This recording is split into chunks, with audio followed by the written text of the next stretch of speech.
dire que ces mouvements tout simplement terroristes. Pourquoi je vous dis que c'est un mouvement terroriste?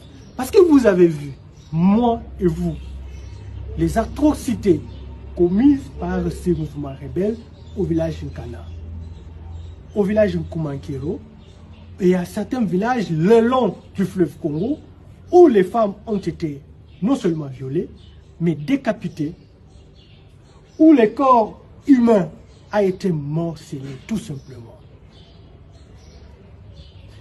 Vous avez vu les images des dames qui ont eu la vie sauve tout simplement parce que Mobondo est arrivé et a incendié le village. Mais avant d'incendier des maisons, des cases, ils ont pris l'initiative de récupérer toutes les dames qui étaient là, les enfermer dans la maison et mettre le feu. C'est tout simplement inacceptable dans un pays comme la République démocratique du Congo, un pays démocratique. Quand on appelle la RDC un pays démocratique, ça ne donne pas droit à ces voyous-là de marcher sous la loi de la République. On ne trompe pas la République chaque jour. Nous savons très bien, parce que nos services spécialisés sont en train de travailler là-dessus. Il y a déjà des rapports déjà donnés et d'autres rapports suivront bientôt à la hiérarchie militaire pour alerter non seulement l'armée, mais aussi les décideurs politiques que dans le plateau des Bateke, que dans la commune de Maluku, il se passe du terrorisme tout simplement.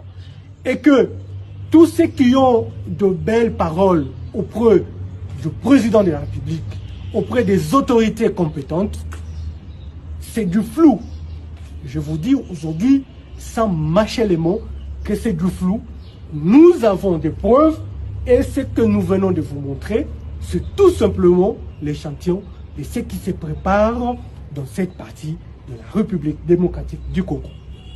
Et à savoir aussi, votre armée, à travers les services de renseignement, est en train de travailler là-dessus pour établir les liens entre ces mouvements rebelles Mobondo et aussi avec d'autres mouvements rebelles à travers le pays. Et nous avons des informations, jusque-là des informations, de certains contacts entre les mouvements rebelles dans la partie est de la RDC avec ces mouvements Mobondo qui aujourd'hui essayent de déstabiliser les institutions de la République. Le danger est que la majorité de gens qui sont derrière Mobondo, je me répète, sont souvent derrière le président de la République. La journée, ils sont comme des agneaux. Et la nuit, c'est eux qui commandent les Mobondo.